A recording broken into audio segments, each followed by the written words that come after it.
Good evening and welcome to In Camera, an interview program featuring personalities from different walks of life. Our guest tonight is Lydia Armstrong. Lydia is undoubtedly one of Gibraltar's best-travelled women.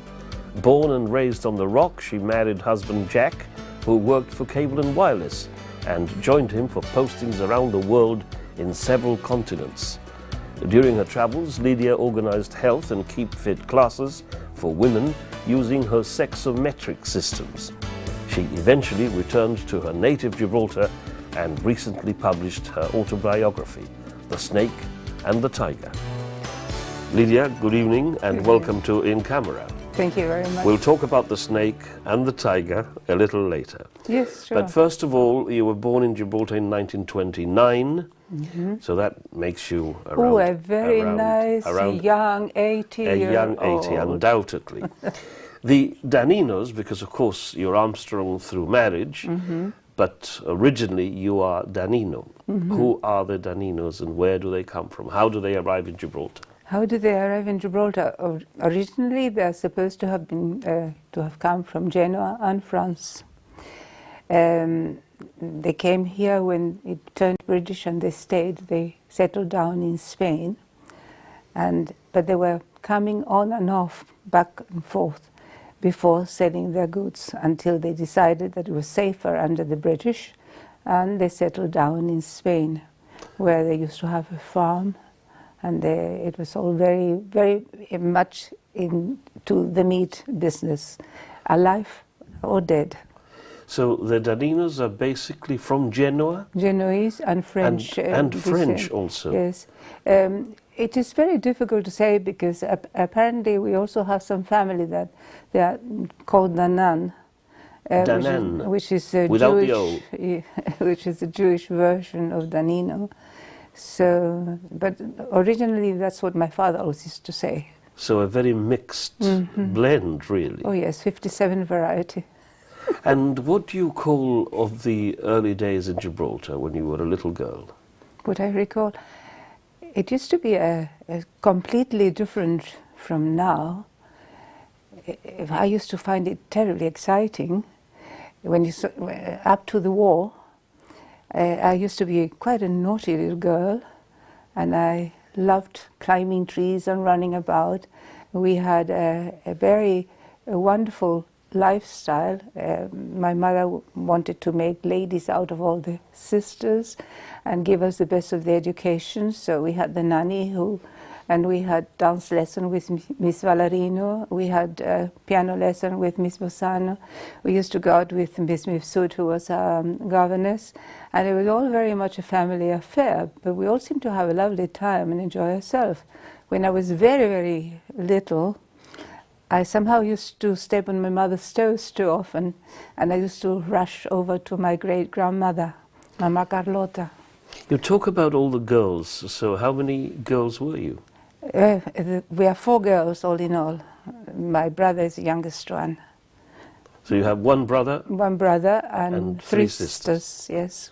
They are all quite well known here in Gibraltar as well. What do you recall of the early days? You say Gibraltar was very different. Yes. But do you have vivid recollections of what? Of your schooling, for example? Well, the schooling, it was not like nowadays. I mean, the teachers all had high heel shoes and stockings, and they were very well dressed and presented, and the children all adored their teachers, and they were very well behaved. And in the convent we had to wear plimsoll shoes. We couldn't make any noise. Our uniform had to be quite long. When we knelt down, it had to reach the floor. We said prayers every day before we started class. I mean, it was absolutely different. The convent, so you were brought up by the nuns, you were schooled yes, by the nuns. Yes. Well, I went to school, St. Joseph's School, without my parents knowing. And it was only when the head mistress, who was a nun, sent my father a little note that he realized that every day I'd been going plain, I had been actually at school. But I used to do that sort of thing. How did you get into school without that? Well, one of the neighbor's daughter, Yolanda Pereira, started going to school. She was taken by her sister, so I said, I'll come along. And I went along. That's how I started. And you were accepted just like that? Oh, yes. They couldn't resist me. So school at that time was a happy occasion. You enjoyed school. Well, I did, yes. As a little girl. Yes, very much so. My sisters, I was the only one for 2.5 years, and my sister Clem arrived, and my mother was too busy with her, and then my sister Lottie arrived 1.5 years afterwards, so they didn't have much time for the eldest. So I used to get out of the way and do my own thing. So you were pretty independent, really. Well, I was very naughty, yes, climbing trees and doing all sorts of things. I've said independent, you've said naughty. Well, a bit of everything. At the age of 7, the Spanish Civil War broke out, and a lot of people of your generation remember something of what happened. What do you remember, and where were you at the time, or do you remember anything? It's funny, it sort of all comes to place, but I remember quite vividly being left in the fair in La Linea, and now that I'm old I realize that that's when war broke out. I remember sitting down having some kind of drink, maybe chocolate and churros, and someone came shouting the war has started, and suddenly my mother and my father went with Clara, who looked after us, dear Clara, and we were all, I mean, if I was 7, my sister Lena must have been a baby. And my mama started screaming, you know, let's go home, let's go home. And so you were in the actual fair? We were in the fair, we were in the caseta. Yeah, and then they left, and suddenly I found myself surrounded by people I didn't know. And I remember someone saying, La Niña de Gibraltar, you better take her back. And someone took me to the frontier and left me at the police. And I remember quite vividly the policeman asking me, what's your name? And my saying, Lydia. And they said, your mother's name, Mummy. And what's your father's name? And Daddy. Where do you live? In my home. And they were really getting fed up with me because I didn't know my surname. I didn't really know who my parents were. My father and mother arrived home and they found I was not there. My father came down. By then I think that it was difficult to go across back to Spain. And he said, my daughter said, well, he found out I was there.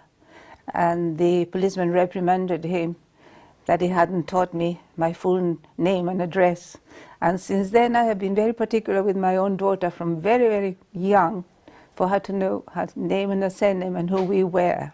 So you do learn. And also I have suffered from panic when I find myself in a huge crowd amongst people that I don't know, and I freak out. So that was your trauma, really? Yes, it was. It was very traumatic. Well, I was very young, really. So, but you never saw dead bodies, or no. Or you never saw shooting, or you never heard? No. I know that my youngest uncle, his name was Julio, who had been a novillero. I remember him being a very beautiful blonde with lots of nice color in his face. He used to come and sometimes play with me. And he joined the army, and he was very brave, a young man, and he was skilled in action. Of course, this didn't mean anything to me. People that died went to heaven, and heaven could have been Malaga, as far as I was concerned. And then also my eldest cousin, he went over with his disabled brother to see the parade of Los Moros when they came, Franco's troops. Yes. Yeah. And they started shooting, and he was shot through one ear and out of the other. It died instantly. Of course, my parents were devastated, but I never realized it. I was too young, yes. And then you came back to Gibraltar, of course, and how did life develop for you? Because very quickly, in 2 or 3 years after that, yes, you had the Second World War. That's right. We had, my father bought, we were living in the bottom part of the house belonging to Mr. Bertucci, and normally the house was very quiet. It was a very quiet lady. I used to go up and visit her because I loved looking at all the beautiful glass things that she had. And this time a lot of people started coming, and my mother said, you mustn't go up there. And of course I did. And I found there were lots and lots of people where before it had been very elegant. There were curtains dividing, and there were apparently the refugees. But once they all left, Mr. Bertucci sold the house, and my father bought it. And where was the house exactly? It's right on the top. It was Carlton House. We lived in the bottom floor on top of my father's business. This is in Scud Hill? In Scud Hill. Where your family has always lived? Yes, but we had the bottom flood. And then Mr. Bertucci sold the whole lot, and we went upstairs. And I remember the house being gorgeous. My mother spent a lot of time and money on it, and it was very, very nice and exciting. And then we were told we had to go. And we went to, the war had, the Second World War started. By then, your father had the butcher shop in Scud Hill? He had it all the time. From a very young age? Yes. It changed. At one time it was where Wembley Bar is, and then it went to Elena Rogas, where Elena Rogas used to be. I don't know if you know, you're too young. I remember as a very little boy, because I was brought up there, yes. And then my father's there for quite a while. So the early days then were spent in Scud Hill area? In Scud Hill, yes. Looking at the army people doing... South Barracks? Yes, we used to look at them, and we used to march with them, and I think I got this desire to do exercise because I used to see them doing their exercise. When the war broke out, what happened to the family? Where did you go? We went to Casablanca.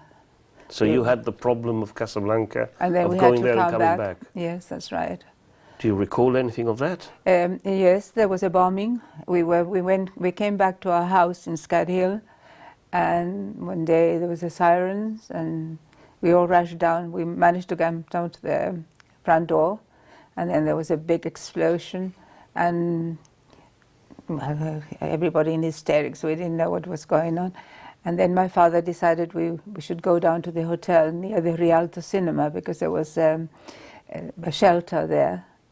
So for the remaining time that we were here waiting to go away, we stayed there. And then Daddy arranged for us to go to Madeira. So you went to Casablanca, then back to Gibraltar, and then to Madeira. Some people went to England, others went to Jamaica, different areas, and some went to Madeira. Yes. They say that you were the lucky ones, those who went to Madeira. Do you think that is true? Well, I don't know in which way. We were well, in that you weren't subjected to... It was a beautiful place. I mean, I know Daddy and Mommy did the bit for the war. My sister and I did a lot of dancing for the Red Cross. I still have mementos from Lady Little. We did all we could, but of course we didn't see or hear any of the... and we had plenty of food and sunshine and swimming, so we did have a lovely Much time. better than the Blitz in London, for example. Of course. So you went to school in Madeira then, yes, because you were still very young? Yes, British School for Gibraltar children, yes. And you learned Portuguese? Oh, yes, but not at school. We learned outside. You know, you met Portuguese people. You went to the shops and spoke Portuguese. And don't forget, afterwards, I also spoke a lot of Portuguese. Through work? Yes. That came later. Yes. So Madeira was not a bad time for you. You had schooling, no. And you had a good life. I continued with the piano lessons. I continued with the dance lesson with Mrs. Cruz. It was all right. The only thing was that if we went to the cinema, two of us went in one seat, and my mother's clothes were given to me, made small and given to me, and mine to my sister, and so on and so forth. But otherwise, we were quite... Of course, Daddy spent all his money. Did you miss Gibraltar? Not really. You're quite happy. I missed my father when he had to return before we did, but it was quite an adventure. And eventually you came back, and you were back at Scud Hill, I imagine. Yes. And then further schooling, or what? No, I was 16 at the time, and I should have gone back to the Loreto convent, which by then was open to everybody. And my father said to me, "I need help, but if you want to go to school," and I said, "No, Daddy, if you need help, I will help you."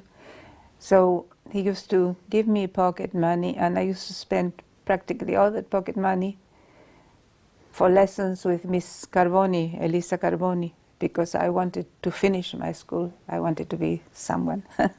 You wanted to be someone? Yes. You were an ambitious young lady? Yes. And what did you want to be? I'm still an ambitious old lady. Yeah, young lady. What did you want to be? What were your targets? What were you after? No, I wanted to be able to do something that would be worthwhile. I was not contented with just being at home, being a housewife, doing the usual thing people used to do. Then, you know, you met a boy and the girls would be signing to see if their name went with the surname of the boy. That was not me.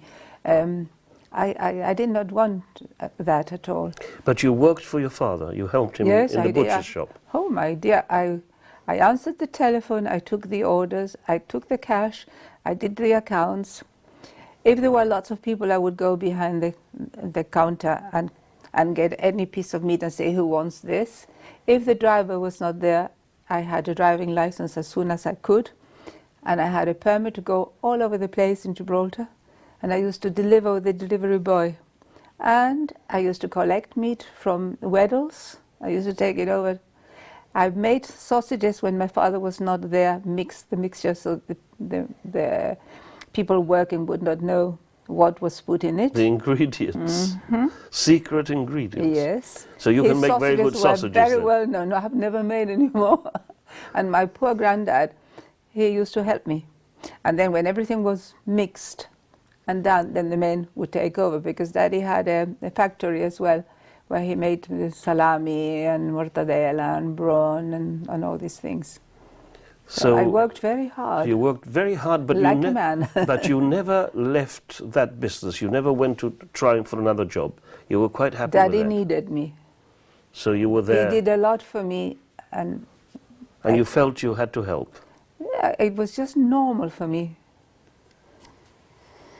What about your social life? What did you get up to in those days with your girlfriends and your boyfriends? Or? I wasn't thinking about it. I mean, I used to meet my friends. I used to go to the Imperial Tea Rooms for tea, all nicely dressed. That was by the Queen Cinema? Yes. No, the Imperial Tea Room was where Stagneto is now. Oh, in the main street? Main street. It was the assembly rooms. The assembly room was where we used to go dancing. Right, right. We used to go to the cinema. But we had a lovely time. When we first came back from Madeira, we used to have parties once every month or so in different homes, and my father allowed me to have an empty flat that he had, and we had what we call bottle parties, and we had port and lemon, and all the girls used to bring sandwiches or something, and we used to dance. I mean, that was the thing to do. But of course, for you, life was going to take a very important turn, because you were going to leave Gibraltar for a very long time, something you probably didn't expect. How did that come about? You met a young man called Jack Armstrong. Yes, I met him when I was 16. I just come back from Madeira. I was 16 in May, and I met him he saw me in July in the fair again. And he spoke to my sister and I in August, although we already knew who he was. We were ignoring him because it was not done then to speak to strangers. And I don't know, he was so quiet that I didn't realize what was happening until it was too late. But it took 3-4 years before we got married. He had the stealthy approach. Yes, he said he found out I was going to do my exam, so he offered to help me, and he was very good. He encouraged me to do dancing, which my father would not allow after a while, because he said, you know, it's not the sort of thing for a young lady to do. And then I went to study, and then I started to teach. But how did he appear on the scene? Because he wasn't a Gibraltarian. He came. No, he saw me for the first time at the fair, and he thought I was Spanish. And so he says that he told the boys, you see that girl over there? I'm going to marry her. My grandmother said, there's a boy over there who keeps on looking at you. I said, where? She said, over there. So I turned around. I said, oh, I don't like him. Because I went for very tall, very macho-looking men, aggressive-looking. And he was very nice-looking, really pretty-looking, double-breasted suit. I said, oh, he's smart. It's not for me, not for me. And apparently he had gone back to Spain looking for me, and of course it didn't thinking you were me. A Spanish girl. Yes, and then I at that time the telephone from the shop had not been connected to the house, so after shop hours, if it rang, one of us girls would run down, and I was running down when this guy comes up the hill. He stops, as if he had seen a ghost. I looked around to see. It was Jack. The girl from Spain lived opposite, so he went and told the lady the housekeeper. And she said, oh, that's Mr. Danino's daughter. But they said Clement. And he came over to speak to us, and we just continued. That was August the 1st. We were coming back from where I now live, the swimming bath, Montague. And he said, may I walk with you? And we both went like that and continued. And I saw him going smaller and smaller. And I said, Clemsham, we know who he is. Let's say hello. So we hurried up and said hello. And then he came next to me. And I said, you don't want to speak to me, you want to speak to her. And he says, no. And that's how it happened. So eventually you started going out together and got married? Well, no. Eventually, yes. Eventually, yes, but it wasn't it's a longer as easy story. as I need time, though. Time is something that runs out. He was sent away from me because I was a native, and English people couldn't be let to be too friendly with natives. They couldn't be too friendly with the natives? No, of course not. In other words, English people or British people in Gibraltar were colonized disencouraged. They didn't want them to go out with the local girls. Mm-hmm. But he stuck to his guns. Well, he was shifted to Eritrea.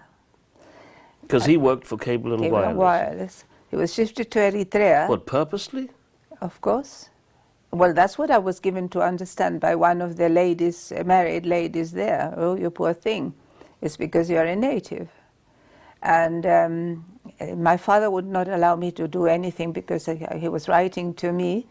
I couldn't go out, so eventually we broke up, and he just stayed as a pen pal. So what happened? How come you got together after all those difficulties and got married? Because he kept on writing. He wouldn't give me up. He kept on writing.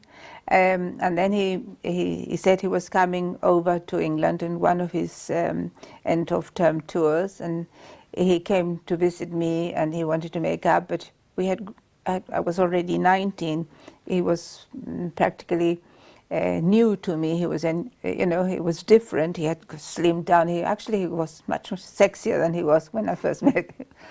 So you began to change your mind? Yes, and then a year later, he invited me to go, and he was back again in England. He invited wrote to my father to invite me to go and visit them.